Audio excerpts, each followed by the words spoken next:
Hello from Frankfurt. And a warm, warm welcome to my dear guest, Lucie Luke Meier, the Creative Design Director duo of Jil Sander. Hello. Hello, Christiane. Hello. Thank you. Thank you for joining me at today's conference, which is inspired by the new European Bauhaus initiative, 102 years after Walter Gropius founded Bauhaus.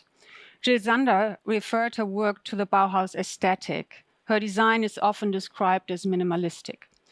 How do you approach design, and how would you describe your design at Jil Sander? Well, I think our design approach is quite intuitive. It's quite autobiographical. We definitely think it's an essential design. I think what we think is important to create things that make us feel good. And I think it comes with a lot of emotion and a lot of feeling. So I think it's I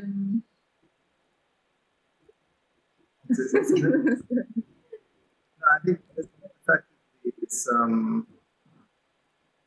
we kind of avoided the word minimalist in a way, because we like to really design in the sense that's essential. Nothing really is superfluous on there, or if things are a bit more decorative, usually it's because we find it that there's an emotional connection or something that is necessary for it to be there. It's not just too arbitrary, let's say. Mm-hmm. I all the time had the feeling that her design was, in a way, romantic as well. And that is what I see in your collection as well, because it's just this touch and feel. And also, I mean, you grew up with a mom that was or is wearing Jil Sander, if I know right.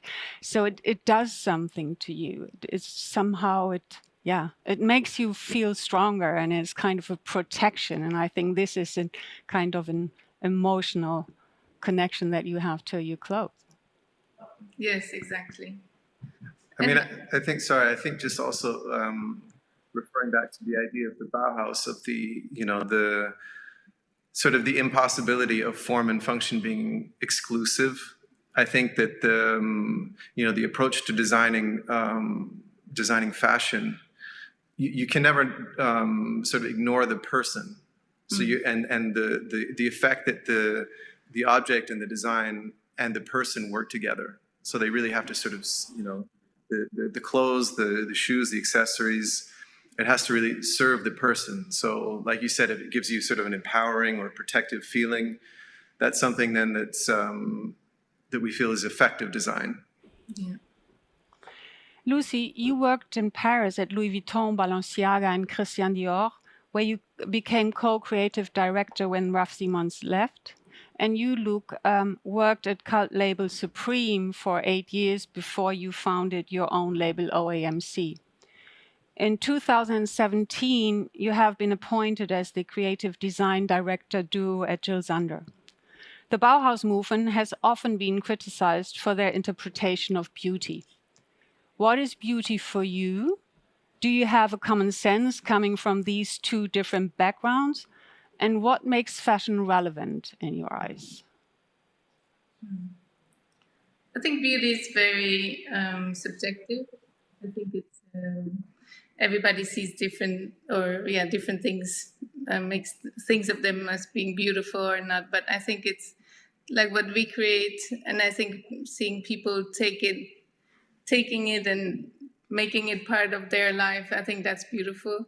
And I think, again, as we said, like, I think it's the connection between the clothes and the person that makes things beautiful. It's not just about the appearance of the garment, but it's also how the person wears it and how does it make her feel.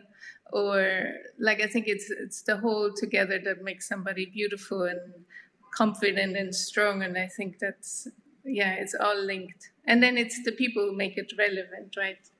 So yeah, the attitude that people have, the way they take something and they turn it into something that's really part of them.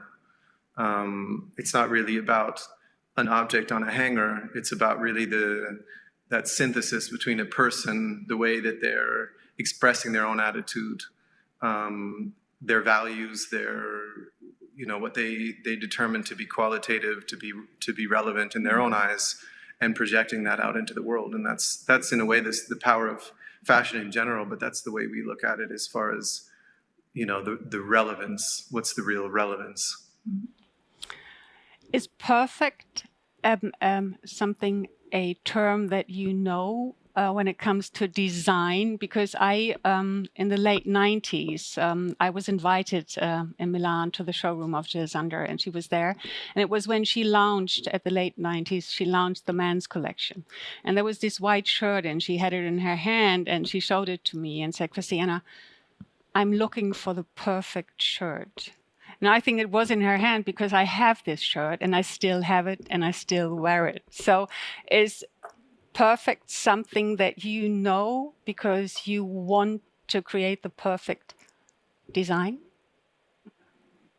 I think some things are perfect at some point. Maybe not forever, but I think sometimes you can really fall in love with a piece of clothing, and you think, okay, this is perfect, and I want it forever. But then maybe eventually you change. But I think, yeah, I think that there's definitely things that are perfect at a point. Yeah, but again, I think Lucie's right that it's really context as well. Yeah. I think that something maybe is perfect. You maybe have an opinion that changes about it later on, but then maybe it comes back again and you say, wow, that's actually still perfect. It feels perfect again. It feels the right time, the right shape, the right line, the right material. I think it's a bit contextual. There's no absolute, let's say. Although I guess we for the moment we're working in, we try to make things as perfectly as we can. And that brings me to the next question. Even if we all would agree that fashion should last for long and great design is time and seasonless, is it wishful thinking because fashion is a reflection of the time it is created in? How do you face fashion in time, and how is time reflected in your design? That's a great question, because I think if you talk about fashion and the image at the moment, there's definitely a time stamp or there's a real relevance or a moment that has an effect on what people think is good design or appealing design. I think on the other side, if you make things at a high enough level, at a qualitative level, with good materials and in a good way, things can, kind of what we just touched on, they can be relevant, they can be interesting, and then they can kind of maybe fall out of relevance, but then come back again. And if it's made well enough, it can be still something that looks great again. But I think also the idea of time is something really closely linked to the idea of quality, luxury, sustainability, all of these kind of things that seem to be discussed kind of at length right now. The appreciation for making something well is not possible without time. Either developing the skills to be able to do something well, or the time it takes just simply to make something in a really profound way. And I think in a certain sense, when you see a piece that's really beautifully made, that's really made from exceptional material, you can't sort of discount the time it takes to get there. Again, through either the knowledge of the people making or the process itself. And isn't craft is such an important thing as well? Because if something is so beautiful made, then this lasts forever, in my eyes. Yeah, and also just because it takes that long to learn the craft as well, and even to interpret the craft. Like if you have to try many ways, or you have to try different kinds of yarn or thread, or different material kind of combinations to make it sort of work in the right way. And that's either done in our studio that we work on, or it's been already done for generations before us, and then sort of technique, is extracted from this long process of trial and error, or of high level craftsmanship. Yeah, and there's the appreciation for these pieces, and then they become more and more special in a way. Yeah, and also it removes this kind of coldness from things, because you feel a touch of a person. You feel like the human hand, and that's also something that we, in our work, we really try to incorporate as much as we can. Both of you grew up surrounded by nature. Lucie, you in Zermatt in the Swiss Alps, and you, Luke, at the Pacific coast in British Columbia, close to Vancouver, if I know it right. Is this shown in your work, and if so, how? I think for sure it influences our work. I think nature has always been a big source of inspiration for us, and it's also where we kind of find new energy, and I guess we spend a lot of time in nature, so it's also where we come up with ideas. But I think it's also the certain respect you have for nature, and that we really care about making a big effort to being the best way we can in terms of sustainability, and always push for it. So I think it for sure reflects in our design. Also just the appreciation of functionality, because I think growing up in those environments, like function is more important than, or I shouldn't say that. Sometimes more important. Sometimes more important than the look. But again, we're working on that. But so it's this appreciation for functional clothes, and just clothes that you can kind of wear in any environment. I think it's in there subconsciously as well.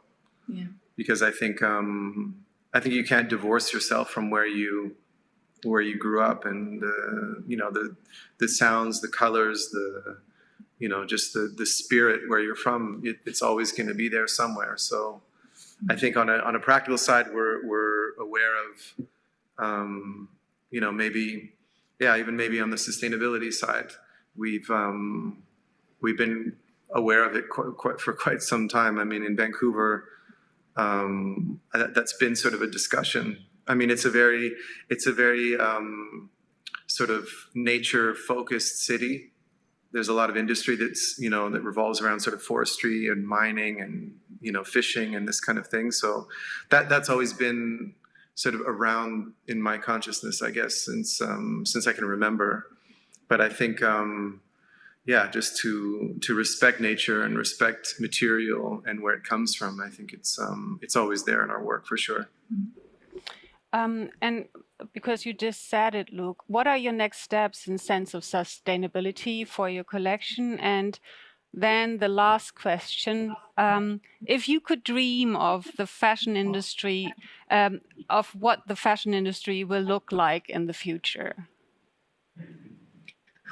Well, in terms of sustainability, I think that the first steps that we kind of started taking a long time ago were just materials. But I think that really the way to improving what we do more is the sort of integrated idea of sustainability. So everything is rethought properly. So everything from obviously like the fiber of the fabric, how the fiber is processed, dyeing, spinning, but then also transportation, packaging, all of this kind of like part of the supply chain. It can be design driven in a certain sense, because we can have information about what materials their footprint are, or where they're from. But it's also, I think it has to be very much industry driven, because the difficult part for us is the transparency throughout the supply chain. Like, we sometimes really don't know and can't make a decision, when we're looking at something. We just simply don't know. We don't have enough information. So typically we try to avoid those sort of scenarios, but we're really holding quite a high standard to like everything we do. and more. I mean, I think it's a really important, I mean, probably the most important thing that we can work on now. And I think we're doing okay, but I mean, there's so much work we can do. So it's just the beginning. I think in a certain sense on the 5-year out vision of fashion, I just would hope that because I think sustainability now is a bit of a conversation. I don't know how real it is throughout the industry. I think it's kind of used as a lot of, there's sort of like, you'll see organic cotton stuck on the outside of a product and you say, well, what does that really mean? So I think maybe the knowledge that everybody can share with each other and the transparency, I think, is one big part of how things can be different in 5 years. But I think also, the idea that maybe things are made better so they last longer and people throw things away less. Because I think that's a huge part of like the way we always push to do, to make everything at a very high level, because we don't want people to throw them away. Like you said about before, sort of, can you separate sort of fashion from time? And even if you can't, as far as like maybe an image side, if something's qualitative enough, it'll hang around, and then when it looks good again, it'll still be something you want to wear, and it still looks great because it's a really piece. I keep all your design. So Thank you very much for that. Thank you very much. We have to come to an end. So it was a real pleasure seeing you and talking to you, and I hope I will in the near future. So all the best to Milan and to you, and have a wonderful summer. Thank you very much. Thank you, Christiane. Thank you very much. Bye-bye.